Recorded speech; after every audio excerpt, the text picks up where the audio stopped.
আসসালামু আলাইকুম, সবাইকে বাইটস পাইপ ওয়েবসাইটে স্বাগতম।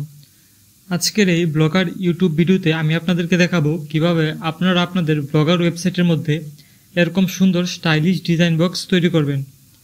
তো এই ডিজাইন বক্স তৈরি করার মাধ্যমে কি হবে, আপনারা আপনাদের ব্লগার ওয়েবসাইটের যে ভিজিটরগুলো আসবে তাদের অ্যাটেনশন আপনারা খুব সহজে গ্র্যাব করতে পারবেন এবং আপনার ইউজার যারা আছে তারা সহজে একটা কোনো জিনিস খুঁজে পাবে। তো আপনি যদি বিভিন্ন মুভি ওয়েবসাইট বা ডাউনলোড ওয়েবসাইট বা এরকম কোনো ওয়েবসাইট চালান যে এই ওয়েবসাইটগুলোতে আপনি এইসব বক্স অ্যাড করতে চান, তো এই পোস্টের মধ্যে আমি এই কোডগুলো দিয়ে দিছি। তো এই কোডগুলো অ্যাড করলে আপনার ওয়েবসাইটের যে কন্টেন্টগুলো আছে সেগুলো আরও সুন্দর হয়ে উঠবে এবং আপনার ইউজারগুলো আরও বাড়তে থাকবে। তো এর জন্য আমি যদি আপনাদেরকে আরও ডেমো দেখাই দিই, তো এই যে আমি এখানে ডেমো দিয়ে দিয়েছি 3টা বক্সেরই। তো আপনি যদি ডেমো ওপেনটা করেন তাহলে এই যে এরকম বক্সগুলো পাবেন।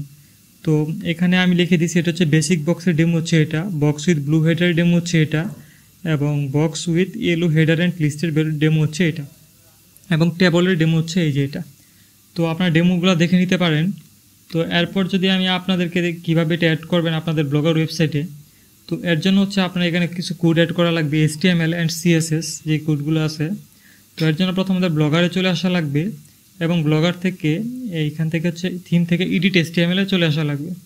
এডিট HTML আসার পর আমাকে আমরা এই 20 স্ক্রিন যেটা আছে এটা লিখে যদি আমি সার্চ করি, কপি করে আমি এখানে নিয়ে এটা আমি যদি সার্চ করি, ঠিক আছে। তো এই যে আমার এটা এখানে চলে আসছে। তো আমি এটার উপরে আমার CSS কোডগুলো অ্যাড করা লাগবে। তো আমি CSS কোডগুলো যদি এখন কপি করে নিই, সম্পূর্ণ CSS কোডটা কপি করে নিব। তো CSS কোড কপি করার পর আমি আপনার এখানে এটা পেস্ট করে দিলাম, পেস্ট করে সেভ করে দিব। তো আমার ব্লগার থিমের মধ্যে কাজ এই পর্যন্তই। এরপরের কাজ আমার HTML অ্যাড করা। তো এর জন্য আমার পোস্টে চলে আসব। পোস্টে আসার পর এখানে যদি আমি একটা নিউ পোস্ট তৈরি করি, তো এর জন্য আমাদের কিছু স্পেসিফিক HTML লাগবে আর কি। তো এই যে HTMLগুলো আমি এখানে দিয়ে দিয়েছি, এই যে একটা HTML, এটা একটা HTML। তো এক্সাম্পল 1 2 3 আপনার যেইগুলো box with yellow header, box with table, এইগুলা মনে করেন আপনি এই টেবলটা তৈরি করতে চান আর কি, এই যে টেবলটা তৈরি করতে চান। তো এই টেবলটা তৈরি করার জন্য এই যে এখানে দেখবেন লেখাই আছে, এই যে এখানে কোন HTML এটা আপনার খুঁজে বার করা লাগবে। এই যে এটা হচ্ছে টেবলের HTML, ঠিক আছে। তো এই টেবলটা যদি আপনি তৈরি করতে চান তো এই কোডগুলো কপি করা লাগবে। কপি করার পর আপনার এই যে পোস্টটা আছে এই পোস্টের মধ্যে এখানে পেস্ট করে দেওয়া লাগবে। তো এখানে একটা জিনিস লক্ষ্য রাখবেন, সেটা আপনার যেই ব্লগার এটা যেন HTML ভিউতে থাকে। কম্পোজ ভিউতে যদি থাকে তাহলে কিন্তু এই কোড কাজ করবে না। আপনার HTML ভিউতে আনার পর এই কোডগুলো পেস্ট করবেন। তো এরপর আপনি এইখানে আপনার টাইটেল দিবেন, এখানে আপনি বিভিন্ন যা চেঞ্জ করার দরকার এগুলো চেঞ্জ করবেন। চেঞ্জ করার পর এটা এখানে পাবলিশে দিয়ে দিবেন। তো এখন যদি এটা আমি এখন আপনাদেরকে দেখাই, ভিউ করি,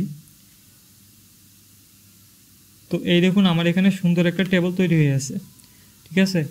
তো আপনাদেরকে যদি এখন মনে করেন যে না আমি একটা লিস্ট তৈরি করব, এই যে এই লিস্টটা তৈরি করব, তো এটা কিভাবে তৈরি করবেন, তো এটা লিস্টও এই যে এখানে দেওয়াই আছে, কোডগুলো আপনি পড়লেই হবে। তো আমি এই লিস্টের যে HTML কোডটা আছে সেটা আমি কপি করে নিই। তো আমি এটা কপি করে নিলাম। কপি করে নেওয়ার পর আমি ওই পোস্টের মধ্যে আপনাকে আবার দেখাই। তো আমি এটা এখানে এটা পেস্ট করে দিলাম, এরপর আপডেট। এখন যদি পোস্টটা আমি আবার দেখি, তো এই যে দেখুন আমার নিচে কিন্তু এই যে লিস্টটা চলে আসছে।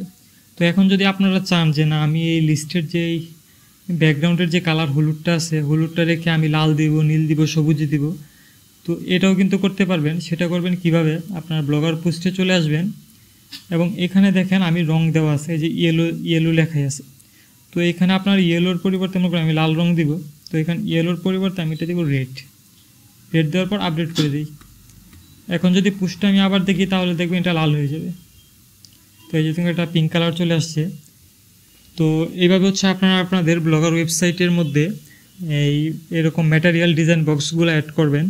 আরও একটা কথা আমি নিচে কিন্তু FAQর মধ্যে কী আরও যে ডিজাইনগুলো আছে এগুলো আমি দিয়ে দিচ্ছি, যেখানে আপনি এগুলো পড়ে দেখতে পারবেন যে কী করতে পারবেন, বা আরও অনেক ডিটেলসই এখানে লেখা আছে কীভাবে কাস্টমাইজ করতে হবে, এসবই এই পোস্টের মধ্যে দেওয়া আছে। তো এই ছিল আজকের মতো। আশা করি এই ভিডিও দেখার মাধ্যমে আপনারা আপনাদের ব্লগার ওয়েবসাইটে এরকম একটি ম্যাটেরিয়াল ডিজাইন বক্স তৈরি করতে পারবেন।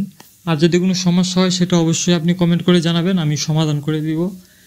আর আমাদের টেলিগ্রাম চ্যানেলেও যোগ দিবেন, সেখানেও আমরা নতুন নতুন বিষয় নিয়ে আলোচনা করি, ব্লগার রিলেটেড এবং ওয়ার্ডপ্রেস রিলেটেড। তো ধন্যবাদ সবাইকে ভিডিওটা দেখার জন্য।